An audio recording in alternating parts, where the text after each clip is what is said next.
Hey everybody, it's your old pal Chuck, and I am excited to bring you today's review. I am excited because I was very lucky to find this in my local Walgreens. This is from the Generations Cyber Series line. This is Battalion Class Shockwave. For those of you who may not remember, Cyber Series was launched a few years ago. It is a line of oversized, simplified transformers designed for Market 6 discount stores as an introduction to younger fans to the core Transformer characters. Basically, in the U.S., these predominantly show up in Walgreens. Overseas, they see a more wider retail. This really was originally an overseas-only line, but thankfully, I was able to get my hands on it. Was not able to get his Wavemate Sideswipe, but that's okay because Shockwave tends to go for the more money online on the secondary market. And lately, Shockwave's been getting a lot of attention because the just revealed, just released Cyberverse Warrior Class Shockwave is being held in such regard. Now, there is a strong contingent of people who feel that this figure, even though it's more limited in articulation, is better because it's more indicative of that classic Shockwave look. I don't have Warrior Shockwave. I don't plan on getting it for a while, so I can't tell you. But I've always been a big fan of the Cyber series. I like the chunk.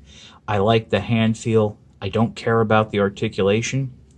But, you know, to start, here we have Shockwave in its classic purple colors. As you can see, obviously, there is some hollowness to it because it is a simplified, cheaper figure.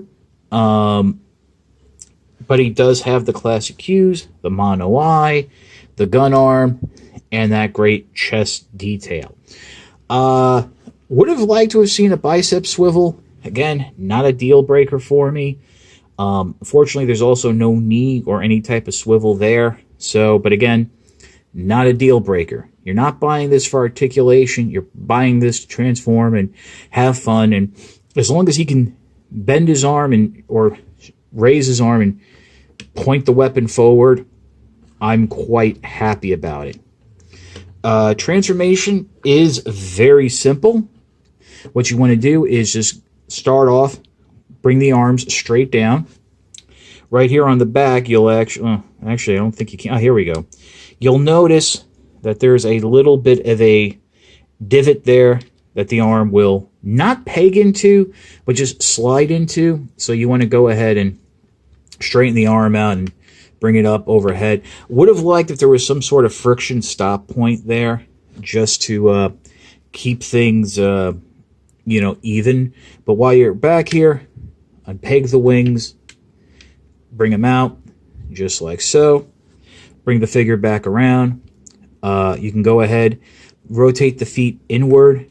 They will snap into place on some pegs inside the leg. While you're back here, something they don't mention in the instructions, go ahead, flip out the landing gear, and then rotate the legs outward at the knee, or where the knee would be, so then you can then peg them together, just like so. And then you'll see these panels right here. Flip them up. They will slot into place right below the hips. And, right now, it basically looks like a update to his classic gun design. We're not done yet, though. Come back up to the head.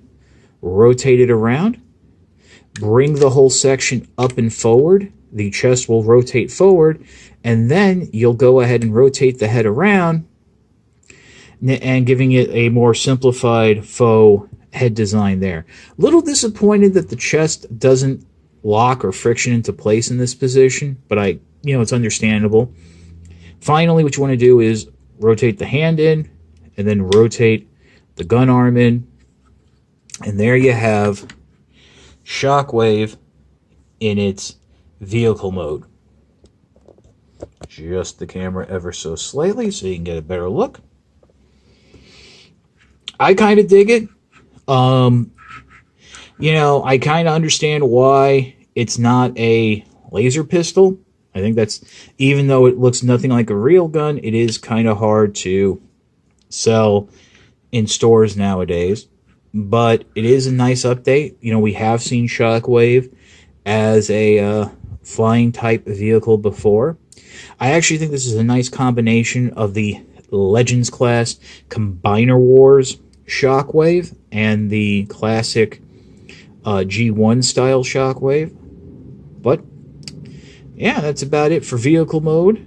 So we'll pause and I'll give you my final thoughts. I like Shockwave. I think it's a unique look and a unique update to the figure. I know a lot of collectors, and I feel like I repeat myself often in saying this, but I know a lot of collectors have already made their decision about the Cyber Series and other simplified Transformer lines.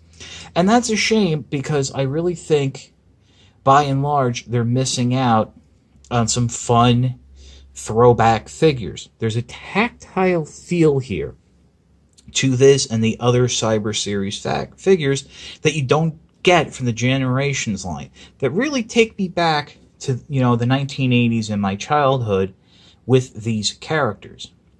As I mentioned in the beginning, I got this figure at Walgreens. That's where you can predominantly find them now in the United States. I'd be very hesitant to recommend paying online prices because unfortunately scalpers are picking this up, and Shockwave actually goes for almost 3 times what the normal retail price is. I've seen them anywhere for $45 to like $50 plus. And this is not a $45, $50 figure. But that's about it. So, for Shockwave, this is your old pal Chuck. We will see you next time.